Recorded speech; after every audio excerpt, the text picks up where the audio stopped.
It looks like an Apple Vision Pro, it feels like an Apple Vision Pro. That is actually something that I consider one of the highlights of the show. I will even say the best VR product of CES 2025 this year. Hey, Tyriel here, so welcome to the VR Tech channel. This is the Play for Dream, a new mixed reality headset running on Android 15, with some incredible specs. Is this something to be excited about, or just a clone? Well, let's discover it together in this video, let's go more in depth about the hardware, and let's even get an exclusive look to the software side that I had the ability to test during my demo, in normal use, gaming, and even simulation. So well, let's get into it.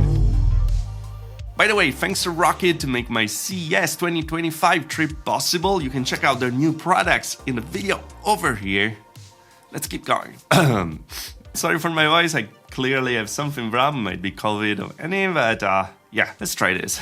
I'm gonna be honest, I was very excited and yet very skeptical about this headset. Let's say cautiously excited. The idea here was to create a high-end virtual reality headset to compete with the Apple Vision Pro, even surpassing it in some cases, or running on Android instead of the closer, fruity ecosystem, with the ability to install and use your usual Android apps in a spatial environment, yet with a very familiar, if not carbon copy of the software. All of this with two micro OLED displays at full 4K resolution and XR2 Plus Gen 2 chipset by Qualcomm, 16GB of RAM, 512 of 1TB of storage, high resolution low latency pass-through, visual audio, eye tracking, auto IPD, controllers, and even integrated AI. But as always, let's start step by step, and let's start with comfort. Because here the situation was very good, actually, as the Play for Dream uses an hard strap design very reminiscent of what we saw on the Meta Quest Pro,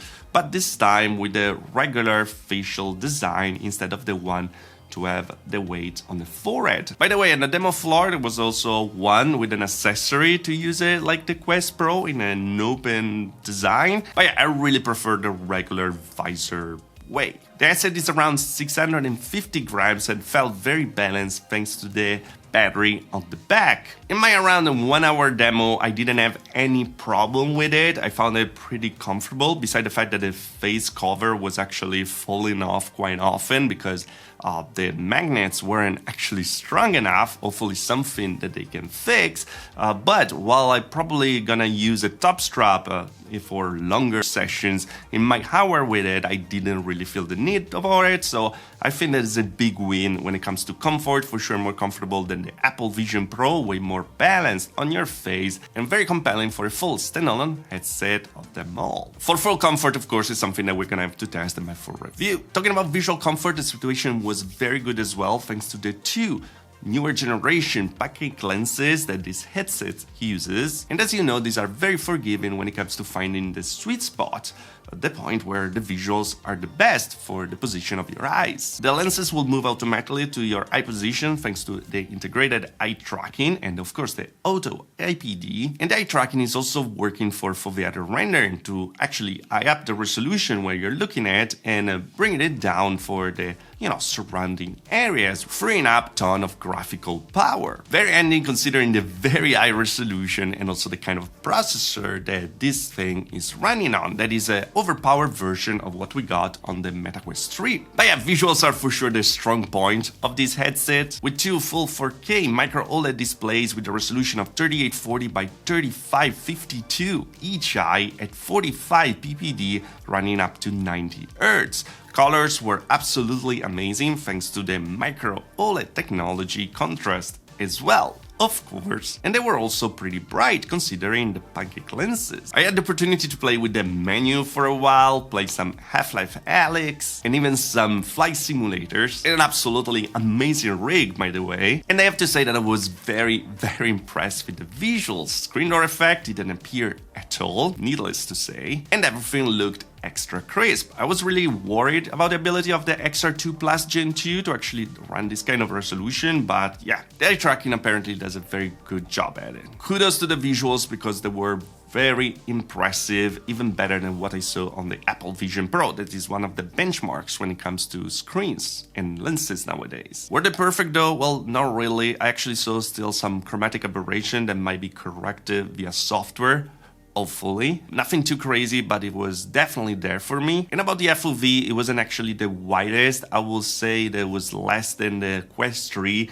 and around the same of what we got with the Quest 2 or what we have right now with the Quest 3S. So yeah, not the widest. But hey, I want to show you some of the software running on this thing because for sure it's the talking point of this headset. It's the reason why everyone is calling it the Apple Vision Pro running on Android because, yeah, let's say that they got inspired by the Vision OS and, they kind of copied it. As here we're talking about a full standalone headset running on Android 15. Now, it's gonna be very difficult to recognize the Android system, and it's probably very hard to say because the UI, the UX, pretty much everything looks like a carbon copy of the Vision Pro and its Vision OS. And while everything looks extra clean and actually runs smooth as butter, so kudos to them, it's kind of a shame to see something like that because I'm sure that the team could have come up with a different version of the software with the capabilities that they had to actually make something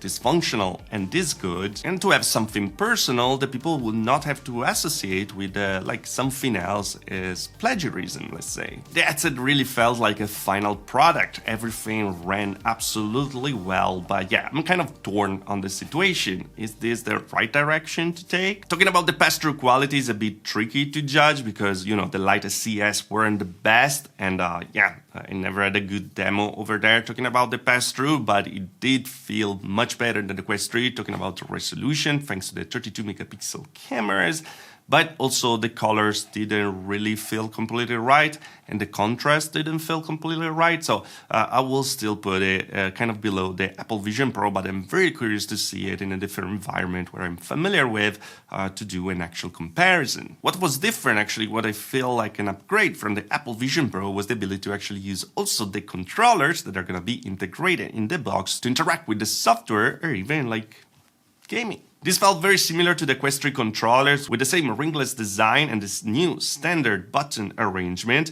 The buttons were all capacitive or better hands presence beside the grip button, unfortunately. Using the menus and playing Half-Life Alyx, tracking felt pretty solid besides some latency on Alyx because it was streaming from PC with a still work in progress software for that. But at least here you have the ability to play cabled, always through USB Type-C connection, so no display port by the way, or via Wi-Fi 7, that is the new standard that will bring much more speed to the connection. I have to say that also the haptics felt very, very good here. They even said that they tried to work with Guy from Virtual Desktop who actually integrate their software on the Play for Dream MR, and that shouldn't be very difficult considering it's working on Android XR already and they ported the app in like 5 minutes, and here we're talking about Android 15. And talking about Android XR is actually one of the first questions I asked them. How do they feel about the fact that Google introduced Android XR this late for their development? And they said they're actually very excited about it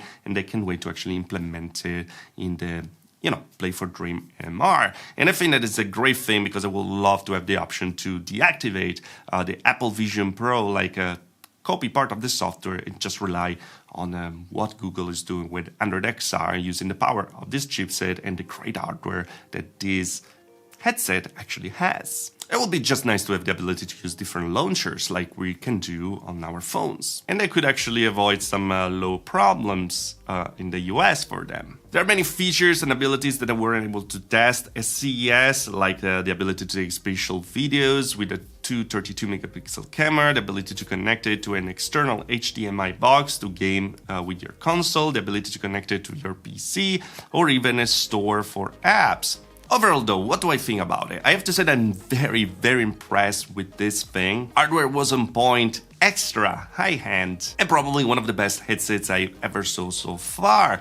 Stylish, with amazing hardware, great screens, great comfort. Software-wise, well again, clearly a copy, it was absolutely extra snappy and functional, something that we never have to take for granted. And PCVR capabilities were absolutely a treat and something that I love to see. And it's just that Play for Dream really knows its audience that is craving for like a very high-end headset where you can do pretty much everything on it, kind of an all-in-one thing. It really feels like a high-end, good for all mixed reality headset that everyone was hoping that the Quest Pro was going to be. With the nailless support for Android apps, a reliable store, and iron out a few issues with the PC VR like the latency and the weird hand tracking and the chromatic aberration, well, you're ready for a treat. I'm looking forward to bringing a full review soon. I'm in talk with them, so hopefully they can send one over so we can go more in depth on everything. I'll also show you like a through the lenses video that will be absolutely fantastic to show you. And yeah, this is gonna be around $1,500, $2,000 to buy. That doesn't feel that outrageous considering like the hardware that is running in this thing. But please let me know what you think about it in the comment below. Do you think that the carbon copy software of the Apple Vision Pro is the way to go, or it will hurt them in a way? For sure, it's giving them visibility being the Apple Vision Pro Chrome running on Android 15, but it's a good thing in the long run, consider also all the banning things that are happening from China right now. Do you think this is gonna have a future in the US? Please let me know in the comments below. And as always, guys, if you enjoyed the video, leave a like, dislike if you didn't, and well, subscribe to the channel for more VR tech. I have many videos to share with you from CES 2025. I hope I keep feeling a bit better because it's hard to talk, but yeah, let me know what you think about it in the comment below. I see you in the next video. Thanks for watching. Ciao. This was hard.